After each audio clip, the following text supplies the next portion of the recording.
कहानी की शुरुआत होती है हमें टीनेज ग्रुप को दिखाते हुए जो हाउस पार्टी कर रहे थे। मज़े की रात थी और रात काली करने के लिए उन लोगों ने खेलना शुरू किया काउंटडाउन नाम का एक ऐप, जो एक रैंडम ऐप था और एक दोस्त के सजेस्ट करने पर सबने इंस्टॉल कर लिया। गेम के इंस्टॉल होते ही उन्हें दिखाने लगा कि उनकी ज़िंदगी के कितने वक्त बचे हैं, जिसे देखकर वो एक दूसरे पे हंस रहे थे। लेकिन कर्टनी की हंसी तो बंद हो चुकी थी, क्योंकि उसके काउंटडाउन ऐप में सिर्फ 3 घंटे का समय दिखा रहा था। यानी 3 घंटे बाद कर्टनी की ज़िंदगी के कर्टन्स बंद हो जाएंगे। अब ऐसे में वो काफ़ी घबराई हुई थी और उन्होंने बहुत ज़्यादा पी भी ली थी। वो सोचते हैं कि चलो अब घर चला जाए। कर्टनी का बॉयफ्रेंड वैसे भी पी के अच्छा खासा टुंड हो चुका था, लेकिन फिर भी वो ज़िद कर रहा था कि गड्डी तो तेरा भाई चलाएगा। कर्टनी जानती थी कि उसकी ज़िंदगी के 3 घंटे बचे हैं। अब भले ये ऐप है या मजाक है, पर कर्टनी बहुत ज़्यादा घबरा चुकी थी। ऐसे में वो कोई भी एक्सीडेंट नहीं चाहती थी और वो डिसाइड करती है कि वो गाड़ी में अपने बेवड़े बॉयफ्रेंड के साथ बैठकर तो बिल्कुल नहीं जाएगी। तो वो एक समझदार डिसीजन लेती है और गाड़ी से उतर जाती है, जिसके बाद वो पैदल ही घर जाने का डिसाइड करती है। जैसे ही वो घर पहुंचती है, उसके काउंटडाउन ऐप में 2 मिनट का ही टाइम दिखा रहा था। मतलब 3 घंटे से वो डांडी यात्रा ही कर रही थी। 2 मिनट में तुरंत वो घर के अंदर घुसती है। एक अजीब सी घबराहट उसके अंदर बसी हुई थी। हल्का सा नोटिफिकेशन भी उसके दिल की धड़कनों को बढ़ा दे रहा। ऐसे में वो बाथरूम जाती है ताकि थोड़ा फ्रेश अप हो पाए, लेकिन वहाँ पे वो क्रॉस चेक करती है कि बाथरूम में कोई छुपा हुआ तो नहीं है ना।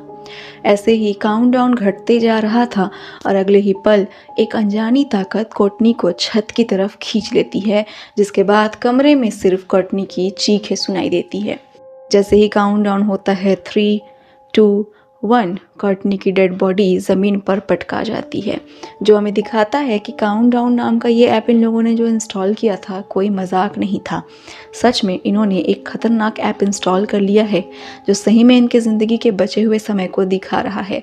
तो कर्टनी की मौत सही में कोई प्रीडिफाइंड चीज़ थी या बस एक मौत के खेल की शुरुआत थी, जिसमें ये टीनेज ग्रुप अपने यहाँ फंस चुकी है। अब सीन शिफ्ट होता है और हमें क्वीन नाम की एक नर्स को दिखाया जाता है, जो अपने हॉस्पिटल की बेस्ट नर्स थी, क्योंकि वो मरीजों की दिल से सेवा करती थी। आज ऐसे ही जब वो एक मरीज के कमरे में जाती है तो देखती है कि वो अपने कमरे पे नहीं था। क्वीन अपने नेचर के अनुसार उस मरीज को खोजने लगती है और हमें पता चलता है कि ये तो वही बेवड़ा बॉयफ्रेंड है जो उस दिन गाड़ी चलाने की जिद कर रहा था। उसने खुद का भी एक्सीडेंट करवा लिया और जब से उसे पता चला है कि उसकी गर्लफ्रेंड, जिससे 3 घंटे का काउंटडाउन दिखा रहा था, वो ख़त्म हो चुका है, तब से वो मेंटली काफ़ी ज़्यादा परेशान है, क्योंकि अब उसके भी मोबाइल के ऐप में समय धीरे धीरे कम होते जा रहा है। क्वीन उसे सांत्वना देती है कि जो कुछ हो रहा है, कुछ बुरा हो रहा है, ये ऐप असली नहीं हो सकता, लेकिन उस लड़के की हालत वाकई में बहुत ज़्यादा ख़राब थी। अब ऐसे में क्वीन भी डिसाइड करती है कि वो उस ऐप को इंस्टॉल करेगी। समय दिखाता है 2 दिन 37 घंटे, यानी 2 दिन और 37 घंटे बाद क्वीन की ज़िंदगी ख़त्म होने वाली है। अब ऐसे में क्वीन विश्वास करे या ना करे, उसे कुछ समझ नहीं आ रहा था, तो अपना काम निपटा के वो घर जाने लगती है। पर हाँ, एक डर उसके दिल में बैठ गया था और उसे अलमारी से भी कुछ आवाज़ें आ रही थी। अलमारी खोल कर देखती है तो उसकी छोटी बहन अपने बॉयफ्रेंड के साथ छई छप्पा छई खेल रही थी। ऐसे में वो उन्हें डांट टपट के वापस घर में आ जाती है और अपने सामान जमाने लग। पर दूसरी तरफ हॉस्पिटल में बॉयफ्रेंड की हालत बहुत ज़्यादा ख़राब थी, क्योंकि अब उसके भी काउंटडाउन में समय बहुत कम दिखा रहा था। ऐसे में वो सोचता है कि हॉस्पिटल से भागे, लेकिन उसे हॉस्पिटल के रिफ्लेक्शन में नज़र आती है एक ब्लैक कलर की आकृति जो उसके पीछे खड़ी थी। जब वो पीछे पलट कर देखता है तो वो आकृति गायब हो चुकी थी, क्योंकि भूत खेल रहा था अपना भूतिया गेम छुपा छुपी का। घबराहट में बॉयफ्रेंड सीढ़ियों से भागने का डिसाइड करता है, जो कि काफ़ी सही डिसीजन था, क्योंकि पैर में चोट लगी है, बैसाखी के सहारे चल रहा है, तो लिफ्ट के बजाय सीढ़ियों से ही जाएंगे भाई, डेयर डेविल बनेंगे। लेकिन सीढ़ियों पे उसे अपनी डेड गर्लफ्रेंड की आत्मा दिखती है, जो उसे ख़त्म कर देती है। और हम फिर देख पाते हैं काउंटडाउन 3, 2, 1, जिसके बाद ऊपर से नीचे गिरती है बॉयफ्रेंड की लाश, यानी उसका भी किस्सा ख़त्म हो चुका था। अगले दिन जब क्वीन हॉस्पिटल जाती है तो हॉस्पिटल में यही खबर ताज़ा खबर थी कि कैसे एक पेशेंट सीढ़ियों से गिरकर मारा गया। अब क्वीन काफ़ी परेशान हो जाती है, क्योंकि उसे लग रहा था कि ये काउंटडाउन ऐप सच में सही है। क्वीन की हालत दिन पर दिन खराब होती जा रही थी और वो डिसाइड करती है कि वो जाकर उस पेशेंट के रूम में ताक झांक करेगी ताकि कुछ खोज खबर मिल पाए। वो उस कमरे में जाती है, लेकिन उसे उसे मिलता है डॉक्टर सलीवन। डॉक्टर सलीवन उसका सीनियर था और वो उसके साथ थोड़ी ज़बरदस्ती करने की कोशिश करता है, जिससे क्वीन का पूरा दिन खराब हो जाता है। वो घर जाती है, अपने लैपटॉप में कुछ काम करती है, लेकिन घर में उसे वही मरे हुए लड़के की आत्मा दिख रही थी। क्वीन इतना ज़्यादा डर जाती है कि उसे अपने घर में रहना पसंद नहीं आ रहा था। डर के मारे वो सबसे पहले अपने फ़ोन को तोड़ती है, क्योंकि उसे लग रहा था जो कुछ भी हो रहा है उस ऐप के कारण हो रहा है। जिसके बाद में वो अपने कार में सोने का डिसाइड करती है, क्योंकि घर उसे सेफ नहीं लग रहा था। लेकिन अगले दिन उठते ही उसे ज़रूरत महसूस होती है नए मोबाइल फ़ोन की, तो वो जाती है नया मोबाइल फ़ोन खरीदने के लिए। दुकान में जैसे ही वो फ़ोन को ऑन करती है, अपने आप काउंटडाउन ऐप फिर से इंस्टॉल हो जाता है, जो अनइंस्टॉल करने पर भी अनइंस्टॉल नहीं हो रहा था। मजबूरी में वो सोचती है कि चलो घर ही वापस चला जाए, लेकिन जब वो कार में बैठती है तो उसे कार के डैश कैम में नज़र आता है वही काला भूतिया फिगर। जब वो पीछे पलटती है तो भूत फिर से गायब हो चुका था, क्योंकि अब वो क्वीन के साथ खेल रहा था छुपा छुपी। जैसे ही क्वीन सामने मुड़ती है, दो काले हाथ उसकी आंखों को बंद कर देते हैं। हड़बड़ाहट में क्वीन का पैर जाता है कार के एक्सीलरेटर की तरफ, जिससे वो सामने खड़ी कार को ठोक देती है। अब कार ठोकाने पर उसका मालिक निकलकर क्वीन को बुरा भला कहने लगता है, लेकिन लकीली वहाँ पर एक दूसरा लड़का आ जाता है जेम्स नाम से। जेम्स यहाँ पर क्वीन का साइड लेता है कि ये सब एक एक्सीडेंट था, और हमें पता चलता है कि जेम्स के भी फ़ोन में काउंटडाउन ऐप इंस्टॉल है। तो ऐसे में क्वीन और जेम्स डिसाइड करते हैं कि बार में बैठकर कुछ पीते हुए गंभीर बातें की जाए। अब उनकी इस बातों को पास में एक बूढ़ा आदमी भी सुन रहा था, जिसे ये काउंटडाउन ऐप की बातें मजाक लग रही थी। तो ऐसे में जेम्स और क्वीन उसके फ़ोन में भी काउंटडाउन ऐप को इंस्टॉल करते हैं, और मज़े की बात ये थी कि उस आदमी के पास जीने के लिए 40 साल की उम्र थी, जो देखकर उन लोगों का माथा ख़राब हो जाता है, और वो आदमी खुश हो जाता है कि मैं तो सही कह रहा था, ये ऐप बकवास ऐप है। अब ऐसे में जेम्स और क्वीन डिसाइड करते हैं कि हॉस्पिटल में जाकर शेरलॉक होम बना जाए। तो वो हॉस्पिटल में फिर से ताक झांक शुरू करते हैं कि कुछ राज मिल पाए, पर किसी को भी उस रात की घटना के बारे में कुछ भी पता नहीं था। जेम्स जाता है बाथरूम में, लेकिन बाथरूम में फिर से भूत की छुपा छुपी शुरू हो जाती है। जेम्स को एहसास होता है कि बाथरूम में कोई है जो नंगे पांव चल रहा है, जिसके बाद लाइट फ्लिकर होना शुरू होती है और एक भूतिया बच्चा उसके ऊपर हमला कर देता है। जेम्स के तो सारे जेम्स रंगहीन हो चुके थे, तो वो बाथरूम से भागता है। यहाँ पर हमें क्वीन को दिखाया जाता है, जो अपनी तलाश जारी रखी हुई थी, लेकिन उसे पता चलता है कि हॉस्पिटल में सब कुछ तो उल्टा फुल्टा हो रहा है। डॉक्टर सलीवन, जो पिछले दिनों उसके साथ ज़बरदस्ती कर रहा था, उसने क्वीन पर इल्ज़ाम लगाया है कि वो सलीवन की इज्जत के साथ खेल रही थी।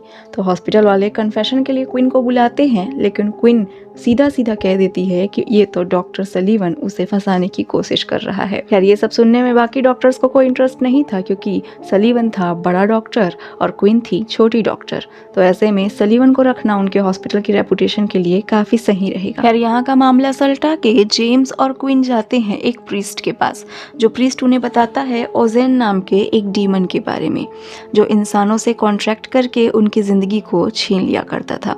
पर यह कोई सेटिस्फैक्टरी आंसर नहीं था। तो ऐसे में क्वीन और जेम्स डिसाइड करते हैं कि हैकर के पास जाते हैं। अब हैकर उस काउंटडाउन ऐप के कोड्स को चेंज करके काउंटडाउन को रोकने की और उम्र को बढ़ाने की कोशिश करता है, और डेवलपर की मदद से उनके काउंटडाउन ऐप की उम्र काफ़ी ज़्यादा बढ़ जाती है। वो खुश हो जाते हैं कि उनकी ज़िंदगी बढ़ गई है। उस रात को जेम्स और क्वीन आपस में अच्छा टाइम बिताते हैं, जहाँ पर जेम्स उसे अपने बचपन की कहानी सुनाता है कि कैसे उसने बचपन में अपने छोटे भाई का खिलौना चुरा लिया था और उसे नहीं दे पाया। आज उसका भाई खत्म हो गया है और उसे इस बात का गिल्ट अभी तक है कि उसने उसके खिलौनों को चुराया था। खैर, यहाँ पर उनकी नज़र जब फ़ोन पर जाती है तो वो देखते हैं कि काउंटडाउन ऐप अपने आप रीसेट हो चुका है और उनका समय जैसा पहले था वैसा हो गया है, यानी उनके पास जीने के लिए बहुत कम समय बचा है। अब ऐसे में क्वीन और मेट तो काफ़ी हद तक खुद को मेंटली संभाल ले रहे थे, लेकिन यहाँ पर गलती ये हुई थी कि टीनेज बहन जो अलमारी में बॉयफ्रेंड के साथ छई छपा छई कर रही थी, उसने भी बहन की देखा देखी काउंटडाउन ऐप को इंस्टॉल कर लिया था और उसके पास अब सिर्फ 4 घंटे का समय दिखा रहा है। सुपरनैचुरल चीज़ें उसके साथ फिर से होने लगती है और उसे सबसे बेस्ट ऑप्शन लगता है बिस्तर के नीचे छुप जाना, जैसे कि भूत को पता ही नहीं चलेगा कि वो बिस्तर के नीचे छुपी हुई है। उस भूतिया एंटिटी ने बहन जी का पूरा बिस्तर ही उठा दिया, जिससे बहन जी हो गई थप्पा। अब वो भाग कर पहुंची अपनी बड़ी बहन के पास और ये तीनों फिर से पहुंचे प्रीस्ट के पास, क्योंकि अब प्रीस्ट की बातें सेंस बना रही थी और अब प्रीस्ट की मदद से वो तीनों मिलकर डीमन से निजात पाने का उपाय शुरू करते हैं। एक सर्कल बनाया जाता है जिसमें स्टार का साइन बनाकर वो अपने आप को सेफ रखने के लिए अंदर घुस जाते हैं और अगले ही पल हम देख पाते हैं ओजन डीमन को सामने आते हुए। वो सर्कल के अंदर नहीं आ पा रहा था, तो अब वो ट्रिक करना स्टार्ट करता है और लोगों को मैनिपुलेट करता है। वो रूप ले लेता है जेम्स के छोटे भाई का, जो अपने खिलौने को वापस मांग रहा था। इमोशनल जेम्स उस सर्कल से अपने कदम को बाहर बढ़ाता है और बस उस कदम को खींचते हुए भूत उसे छत पर ले जाता है और एक चलती हुई कार में ठोक देता है। काउंटडाउन होता है 3, 2, 1 और इसी के साथ जेम्स की सांसें भी थम चुकी थी। इस चक्कर में थोड़ी बहुत चोट आई थी बहन जी को भी, तो अपनी छोटी बहन को पकड़कर क्वीन हॉस्पिटल में जाती है और उसे इमरजेंसी वार्ड में शिफ्ट करती है। पर टाइम तो दोनों बहनों का भी कम हो रहा था। ऐसे में क्वीन को एक उपाय सूझता है। वो सबसे पहले हॉस्पिटल में जाती है डॉक्टर सलीवन के कमरे में। ऐसे में डॉक्टर सलीवन को लगता है कि आज उसे वो सब कुछ मिलने वाला है जो इतना दिन से वो क्वीन से चाह रहा था। लालच में लार टपकाते वो क्वीन के पीछे पीछे जाता है, लेकिन क्वीन डॉक्टर सलीवन को पूरी तरीके से मारने लगती है। क्वीन को लग रहा था कि अगर वो डॉक्टर सलीवन को ऑफर कर देगी तो यहाँ पर डीमन उसका पीछा छोड़ देता है और काफी हद तक ये प्लान सक्सेसफुल हो जाता है। डीमन डॉक्टर सलीवन को लेकर चले जाता है क्योंकि उसने क्वीन की मौत के बदले सलीवन की मौत को एक्सेप्ट कर लिया था। लेकिन यहाँ पर छोटी बहन, जिसका टाइम खत्म होने वाला था, उसका क्या? तो ऐसे में छोटी बहन के ऊपर डीमन ने हमला कर दिया था। क्वीन यहाँ भी अपनी छोटी बहन को बचाने के लिए पहुंच जाती है, जिसके बाद वो डीमन से एक डील करती है। वो डीमन से कहती है कि बॉडी के बदले बॉडी चाहिए ना, तो वो अपनी बॉडी में मॉर्फिन लगाकर मरने को तैयार है, लेकिन डीमन को ये प्रॉमिस करना होगा कि वो उसकी छोटी बहन को छोड़ देगा। अब ऐसे में डीमन भी हाँ कह देता है और अगले ही पल क्वीन खुद को मॉर्फिन का इंजेक्शन लगाकर मौत की आगोश में सो जाती है। छोटी बहन यहाँ पर बहुत रोती है क्योंकि उसकी बड़ी बहन ने उसके लिए सेक्रीफाइस किया था, लेकिन बड़ी बहन डॉक्टर थी, इतनी बेवकूफ़ वो थी नहीं। उसने एंटीडोट अपनी जेब में रखा हुआ था। जैसे ही छोटी बहन को एहसास होता है कि उसकी बहन की जेब में एंटीडोट है, वो उस इंजेक्शन को अपनी बड़ी बहन को लगा देती है। यानी बड़ी बहन ने डीमन को यहाँ पर बेवकूफ़ बना दिया था। वो एंटीडोट लेकर जिंदा हो गई थी और डीमन ने भी प्रॉमिस कर दिया था कि वो इन्हें हार्म नहीं पहुंचाएगा, तो वो इस तरीके से अपनी और अपनी बहन की जान बचाने में सफल हो चुकी थी। कहानी के अगले सीन में हमें दिखाया जाता है एक मरघट को। क्वीन अपनी बहन और अपने पापा के साथ अपनी मम्मी की ग्रेव को विजिट करने आई थी, जहां वो अपने माँ के प्रति प्यार दिखाती है। उसकी बहन और उसे लगता है कि वो लोग मौत को छूकर टक से बाहर आ गए हैं, लेकिन अगले ही पल फोन का नोटिफिकेशन ऑन होता है जिसमें काउंटडाउन 2.0 ऐप इंस्टॉल हो चुका था। यानी कहानी अभी भी बाकी है।